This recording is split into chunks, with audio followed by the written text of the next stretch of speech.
우리 문법 문제를 잘 풀기 위한 방법들을 선생님이 알려줄 거거든요. 우리 모의고사에서는 문법 문제가 몇 개 있지? 딱 한 문제가 있습니다. 29번 문항이에요. 이 문법 문제에서 중요한 거를 내가 일단 알려줄게. 요즘에 사람들이 문법이 별로 안 중요하다라는 인식을 갖는 친구들이 굉장히 많고, 일단은 수능 45문제 중에 문법 문제가 하나밖에 안 되니까 문법을 좀 소홀히 해도 되지 않나라고 생각하는 친구들이 있어. 근데 그거는 잘못됐어. 두 가지 측면에서. 일단 첫 번째, 그래서 문법을 소홀히 하는 친구들이 보통 어떻게 하냐면 문법 문제도 대충 해석을 하면서 감으로 찍는 경우가 굉장히 많단 말이야. 근데 한 문제일지라도 평가원에서 문법 문제를 남겨놓기로 마음을 먹었다라는 건 문법 지식을 제대로 측정을 하겠다라는 거야. 이따가도 다시 한번 언급하겠지만 제일 중요한 게 뭐냐면 해석을 최소화해야 돼. 오늘 배울 거는 사실은 29번 문법 문제만 제대로 풀기 위해서 하는 것이 아닙니다. 여기 밑에 보시면 여기 별표 칠게요.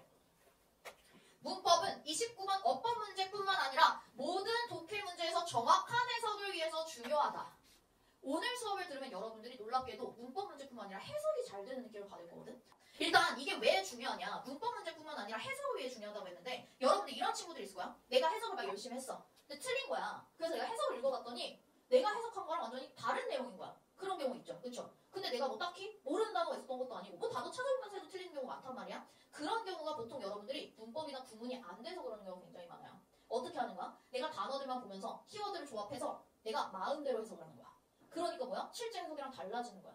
그렇기 때문에 많은 친구들이 해석이 안 되는 경우에 나는 단어가 부족해. 단어만 드립다 외워. 이런 친구들이 많은데 오히려 선생님이 여러분들 보면 있잖아요. 단어 실력은 괜찮은 경우가 훨씬 더 많아요. 여러분들이 생각했던 것보다 훨씬 더 단어 실력 오히려 괜찮아요. 근데 여러분들이 생각했던 것보다 오히려 부족한 부분이 보통 이 문법이야. 그래서 오늘 문법이랑 구문을 제대로 배우고 여러분들이 그것들을 단어들을 어떻게 정확하게 조합을 해서 해석을 해야 되는지에 대해서 같이 좀 느껴봤으면 좋겠습니다. 그래서 선생님이 행정 강령을 가기 전에 여기 볼게요.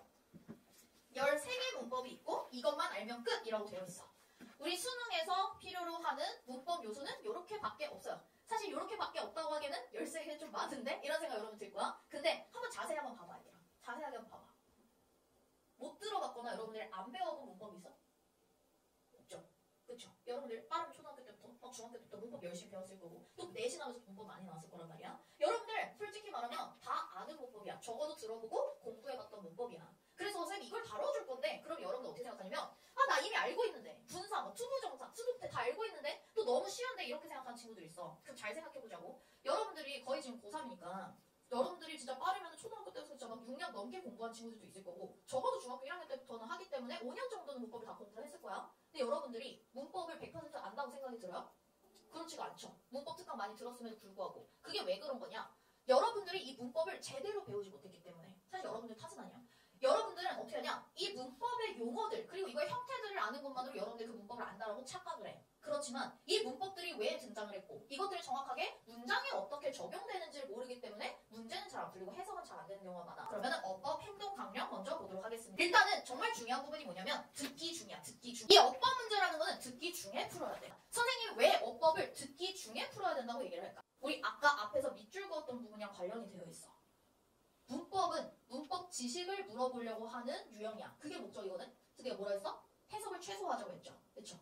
조금 내가 뇌를 빼고 해도 되거든. 해석 부분에 대한 뇌는 빼고 해도 되는 거야. 그래서 듣기를 하면서 풀기가 굉장히 좋아요. 이해 갔어? 두 번째 중요한 부분은 뭐냐? 여러분들이 보통 듣기 뭐 듣다가 답이 나왔어. 그럼 독해를 넘어오잖아. 막 풀어. 근데 또 다음 문제 띵동하면 또 바로 넘어가잖아. 그쵸? 왔다 갔다 하면서 푼단 말이야. 근데 예를 들어서 우리가 빈칸 문제를 푼다고 생각해볼까? 그러면 내가 그 띵동하고 띵동 사이에 풀기가 쉽지가 않잖아요. 그럼 내가 한 중간까지 읽고 다시 넘어가야 돼. 다시 왔어. 기억나요? 안 나요? 기억이 안 나요. 그럼 다시 읽어. 다시 읽어. 이렇게 된단 말이야. 얘는 그럴 필요가 없어. 다시 읽을 필요가 없어. 왜? 문법이 뭐야 얘들아? 문법이 뭐의 약자일까? 바로 문장 만드는 법이야. 문장이 만들어지는 법이 바로 문법이에요. 그럼 얘는 문장 안에서만 판단을 하면 돼. 그럼 예를 들어서 이런 거야. 내가 1, 2번에 문법성을 판단을 했어. 어법성을 판단했는데 띵동한 거야. 갔다 왔어. 그럼 1, 2번 다시 볼 필요 있어 없어? 없어. 1, 2, 3, 4, 5가 다 분리가 된 거라고 보면 돼. 그렇기 때문에 왔다 갔다 하면서 풀기가 굉장히 좋다는 거죠. 그래서 듣기를 어법을 듣기 시간에 푸는 게 중요하고요. 요거 볼게요. 무조건 아는 문법이다. 아는 문법. 아는 문법이다.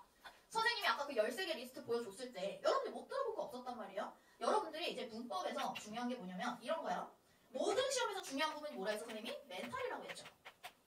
그래서 선생님이 선생님이 계속 지식적인 것도 그렇지만 멘탈적인 것도 계속 여러분들 수련을 해줄 건데 이 멘탈에서 제일 중요한 게 뭐야? 쫄지 않는 태도가 중요하다고 얘기했어. 여러분들이 모르는 단어가 나와도 쫄지 말라고 제가 맨날 얘기했잖아요. 그렇죠? 그거랑 비슷하다고 보는데 여러분들이 문법이 안 풀릴 때 뭐라고 생각하냐면 아 내가 모르는 문법인가 봐 이렇게 생각한단 말이야. 근데 솔직히 너네 생각해봐. 내 문법 문제 안 풀렸어? 해설집 봤을 때 너네가 진짜 모르는 문법일 때가 많이 있었어요?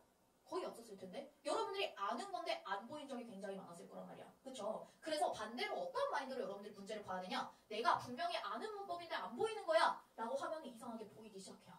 내가 모르는 거라고 생각하지 않고 내가 아는 문법이야 라고 생각하고 보는 게 필요하다라는 거예요. 두 번째, 감에다가 동그라미 할까요? 감. 감이 아니라 뭘로? 정확한 근거를 통해서 어법성의 옳고 그름을 판단을 한다. 감으로 문법 문제를 푸는 친구는 굉장히 많아. 선생님이 아까 문법을 해석을 최소화하라고 했잖아. 여러분들이 많이 어떻게 푸냐면 내가 그냥 좀 읽어봐. 아니면 해석을 해봐. 괜찮은데? 그럼 넘어가. 이상한데? 그러면 다음으로 골라.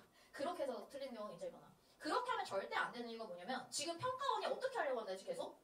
여러분들이 대충대충 풀면 틀리게끔 하는 매력적인 오답들을 깔아놓는단 말이야. 문법에서도 마찬가지야. 여러분들이 봤을 때는 이상해 보이는데 문법적으로는 이상이 없는 경우. 문법적으로 이상해 보였지만 사실은 문법적으로 맞는 경우. 그런 걸 많이 깔아놓는 말이야. 그래서 어떻게 하는 게 중요하다? 여러분들이 정확한 근거를 통해서 풀어주는 게 중요하다. 이상한 것 같아, 어색한데 막 이런 걸로 하면 절대 안 돼. 그래서 오늘 선생님이 이 근거로 어떻게 해야 되는지를 알려줄 거야. 그 다음에 스텝 3 보도록 하겠습니다. 밑줄 친 부분에 출제 가능한 포인트 따져보기. 우리 모든 문제에서 중요한 부분이에요. 선생님이 빈칸, 함의줄, 주제 제목하면서도 뭐를 얘기했냐면 이 출제자가 왜 이런 문제를 냈을까를 먼저 선생님 생각했었잖아요. 한마디로 이건 뭐야? 쓸게요. 출제자의 의도가 되겠지. 출제자의 의도를 파악을 할 수가 있어야 된다는 거죠. 그래서 아까 선생님 얘기했단 말이야. 내가 막상 아는 문법인데 근데 왜 그러면 안 보일까를 생각해볼게. 왜 안 보일까? 여러분도 이런 거다. 내가 얘도 13개의 문법을 다 알고 있어. 근데 문제를 보면 여기서 뭐부터 따져야 되는지 모르겠는 거야. 그쵸? 그래서 뭐부터 따져야 되지? 막 하다가 그냥 얼렁뚱땅 넘어가는 경우가 굉장히 많단 말이야. 그래서 오늘 뭘 알려줄 거냐면 여기에 밑줄이 그어졌을 때는 이것만 따져보면 돼라는 걸 선생님 정리해줄 거예요. 그럼 여러분 훨씬 더 쉬워질 거야. 밑줄이 예를 들어서 동사에 그어져 있어.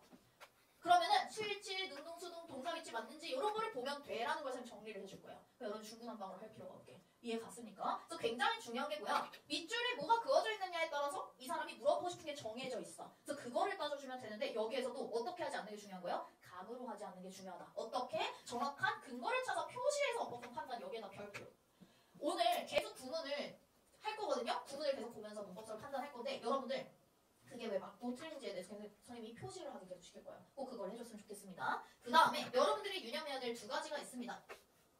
첫 번째, 필요한 경우에는 문장 단위로 확장. 문장 단위로 확장. 여기에 표시해볼게요. 문장 단위로 확장. 선생님이 아까 뭐라 했어? 문법은 문장이 만들어지는 법이라고 했잖아. 그래서 사실은 내가 이 문법이 맞는지 틀린지 제대로 판단하기 위해서는 그 밑줄 친 부분 혹은 밑줄 친 부분 바로 앞이랑 뒤만 보는 게 아니라 문장 전체를 볼 수 있는 눈이 필요한 경우가 굉장히 많아요. 그런 문제가 한 80% 정도 된다라고 생각하면 돼. 그런 것들이 어떤 건지 선생님이 이따가 알려줄 거고요. 두 번째, 아까 선생님 얘기했어요. 해석을 최소화하라고 그랬어. 필요한 경우 해석. 여기서 해석이라는 말이 중요한 게 아니라 뭐가 중요한 거냐? 필요한 경우에다 밑줄. 필요한 경우에다 밑줄. 나는 문법을 해석을 하지 않으라고 계속 얘기할 거야. 해석이 돼도 나는 일부러 하지 말라고 얘기할 거야. 왜? 첫 번째, 내가 해석을 할 필요가 없는데 해석을 해요, 연서야? 그럼 어때? 시간이 낭비가 되겠지. 그쵸? 두 번째는 뭐야? 아까 선생님 얘기했던 것처럼 해석을 해서 맞으면 맞는 것 같아 보여. 무슨 말인지 알겠어? 그래서 그런 것 때문에 매력적인 오답에 낚이지 않도록 하는 거예요. 그래서 해석을 해야 되는 경우가 그래도 가끔씩은 있어. 한 30% 정도라고 보면 돼. 그럼 70%에서는 여러분들이 해석을 일부러라도 하지 않아야 된다는 거죠.